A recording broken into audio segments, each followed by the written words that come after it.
우리 안에는요, 누구나 다 자기가 이야기의 주인공이 되고 싶어 하는 마음이 있거든요. 그쵸? 그런데 만약에 진짜 기쁨과 의미가 바로 그 욕망을 내려놓는 데 있다면 어떨까요?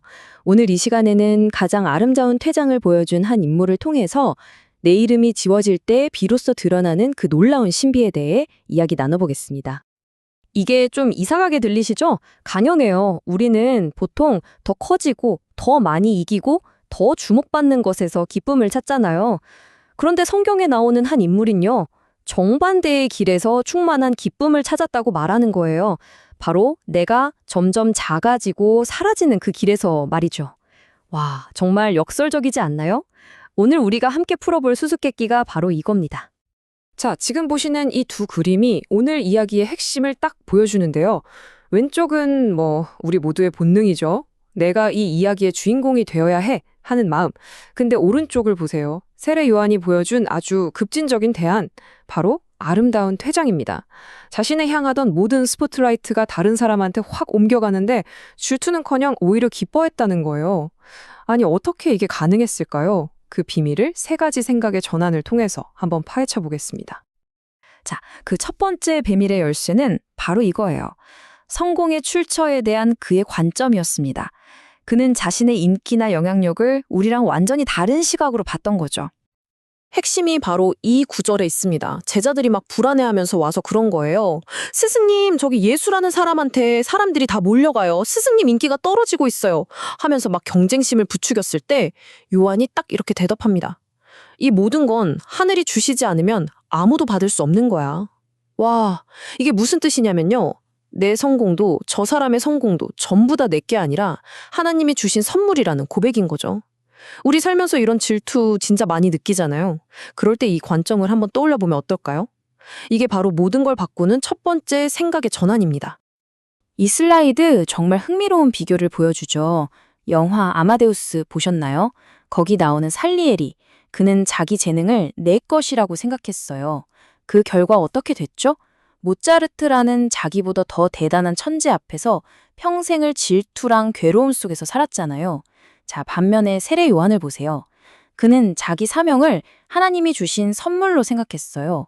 그러니까 그 선물의 역할이 끝났을 때 기꺼이 받아들일 수 있었던 겁니다. 여기서 우리가 얻을 수 있는 통찰은 명확해요. 비교는 은혜를 잊을 때 시작되고요. 모든 게 주님의 것이라고 인정할 때 진짜 평안이 찾아온다는 거죠. 자, 그럼 이제 두 번째 생각의 전환으로 넘어가 볼까요? 이건 자신의 역할과 정체성에 대한 아주 놀라운 이해와 관련이 있습니다. 요한은요, 자기 자신을 신랑의 친구, 그러니까 결혼식의 베스트맨이라고 정의했어요. 자, 결혼식 장면 한번 떠올려 보세요. 주인공은 당연히 신랑 신부죠.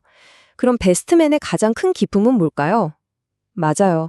신랑이 신부를 만나서 행복해하는 그 모습을 보는 거잖아요.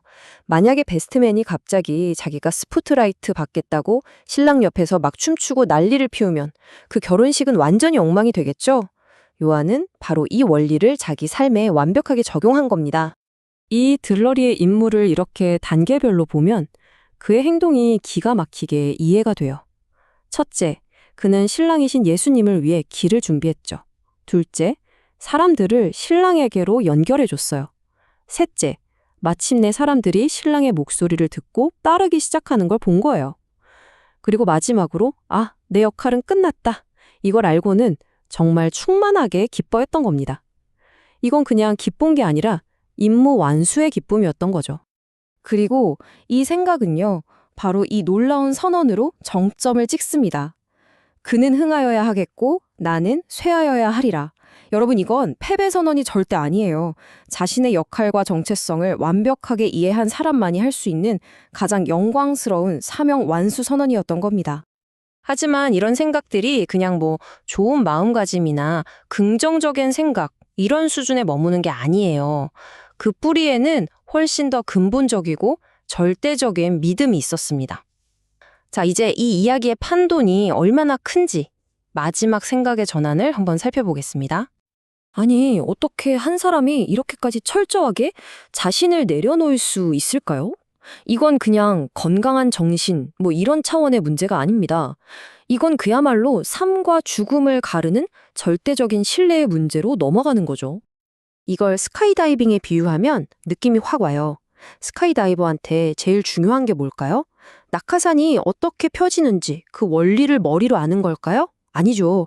진짜 중요한 건 자기 몸을 그 낙하산에 완전히 맡기고 비행기 밖으로 뛰어내리는 바로 그 행동입니다. 지식만으로는 목숨을 구할 수 없어요. 요한의 믿음이 바로 이와 같았습니다. 그냥 머리로 아 그렇구나 동의하는 걸 넘어서 자기 모든 걸 거기에 던지는 완전한 신뢰였던 거죠. 그리고 그가 믿었던 내용의 핵심은 바로 이 궁극적인 선택이 있었어요. 하늘로부터 오신 예수님을 믿고 그분께 삶을 맡기는 사람에게는 영원한 생명이 주어지지만 그분을 거부하는 사람에게는 하나님의 진노, 그러니까 거룩한 공의의 결과에서 벗어날 길이 없게 된다는 것. 이게 바로 요한이 그토록 자신을 낮추고 예수님을 높였던 이유입니다. 문제가 단순히 누가 더 인기 있냐, 이게 아니었던 거예요. 결국 구원은요, 내가 얼마나 착한 사람이 되느냐, 도덕적으로 얼마나 훌륭하냐의 문제가 아니라는 겁니다. 하나님이 보내신 구원자에게 내 인생 전체를 던지는 그 순종과 신뢰에 달려있다는 것. 이게 바로 이 메시지의 최종 결론입니다.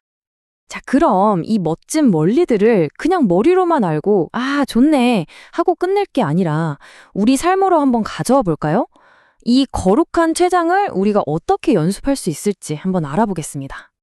그래서 오늘 여러분께 작은 도전을 하나 드리고 싶어요.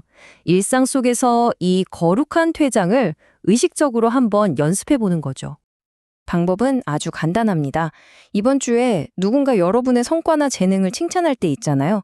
그때 반사적으로 아, 감사합니다 하면서 모든 공을 자기가 받기 전에 딱 1초만 멈춰보는 거예요. 예를 들어 동료가 와, 이번 프레젠테이션 진짜 최고였어요 라고 말할 때 고마워요. 팀원들이 많이 도와준 덕분이에요. 그리고 사실 이 아이디어를 주신 하나님께도 정말 감사해요. 라고 말해보거나 아니면 그게 좀 쑥스러우면 적어도 마음속으로라도 하나님, 이 모든 걸 가능하게 해주셔서 감사합니다. 라고 그 영광을 원래 주인에게 살짝 돌려드리는 거죠. 내가 작아질 때, 내가 무대 뒤로 사라질 때, 비로소 내 삶을 통해서 더 위대한 분이 드러나기 시작합니다. 내가 죽고 예수가 사는 그 신비로운 기쁨, 그것이 바로 세례 요한이 발견했던 비밀이었던 거죠. 이 질문을 마음에 품고 이번 한 주를 보내보시면 어떨까요? 여러분이 작아질 때 여러분의 삶을 통해 진정으로 위대한 무엇이 드러나게 될까요?